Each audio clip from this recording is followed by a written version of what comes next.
This ABC 15 flash briefing is sponsored by Sanderson Ford. Straight up. I'm Katie Rammel with your top stories from ABC15 Arizona. We want to get to the spread of coronavirus first. Hospitalization rates for people under 50 are setting some new records.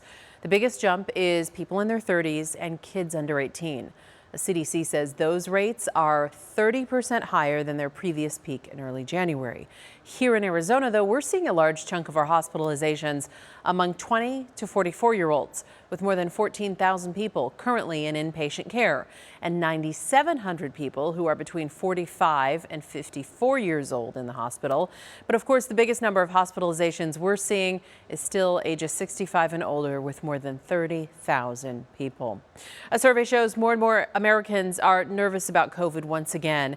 An AP poll showing the Delta variant and the country's latest surge is causing COVID anxiety in more than 40% of Americans. That's the highest level since winter. The same poll found a majority of people want vaccine mandates for crowded events, air travel, and healthcare workers.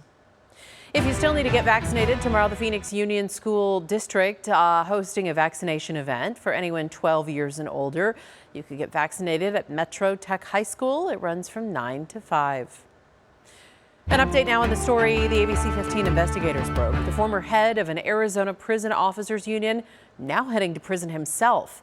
Darren Sykes was just sentenced to 1.5 years in prison for stealing and misusing more than $130,000 in union funds. He was president of the Arizona Correctional Peace Officers Association for 3 years. Investigator Dave Biskobing broke the case back in 2019. He's accused of stealing money for things like a new truck and patio. The Arizona Attorney General's office prosecuted the case. Sykes pleaded guilty to fraud and theft and will have to pay back the money he stole.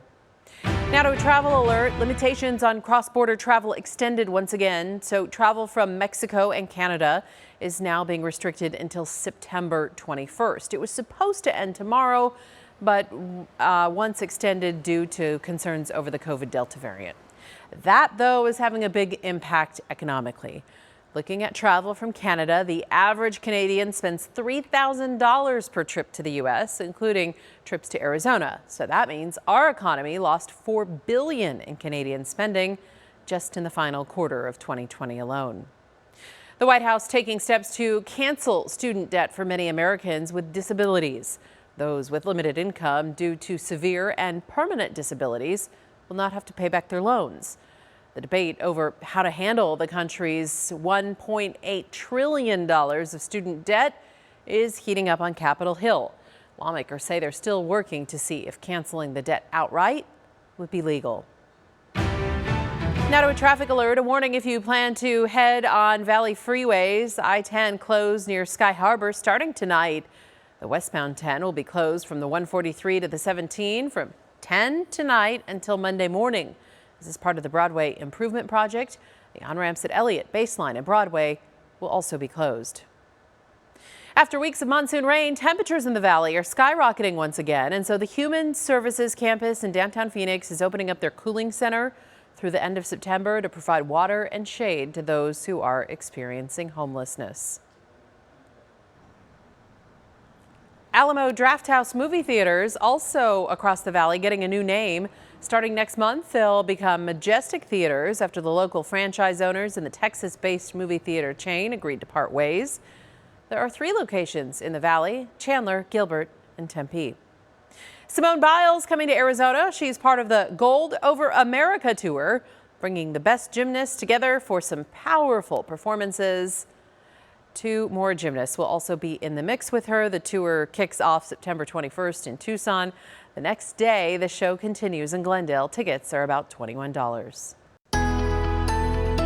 Tracking your most accurate forecast now, I'm meteorologist Jorge Torres. It was fun while it lasted. The cooling trend is almost out of here because the triple digits are back beginning tomorrow across the valley and throughout much of Arizona, too. But nice and comfortable up in the high country and along the rim on Saturday with highs in the 70s and 80s, but 90s and lower 100s return from essentially globe to the west. Net planner for your Saturday here in the Phoenix metro showing temperatures in the 80s at 6 a.m., climbing to the mid-90s by noon and calling for a high of 101 degrees. Even warmer on Sunday with a high of 102, and the heat wave will continue to ramp up over the next 7 days. Here's a breakdown.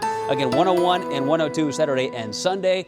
Monday 104, and look at the rest of your 7-day forecast. No rain in the forecast either. We haven't said that in quite a while, but it's looking dry for the next 7 days with temperatures climbing anywhere from 105 to nearly 110 degrees by Thursday, with overnight lows warming up too, back in the mid-80s by Thursday and Friday morning. For the latest headlines, weather, and traffic, head to abc15.com or download the free ABC15 mobile app. This ABC 15 Flash Briefing is sponsored by Sanderson Ford. Straight up.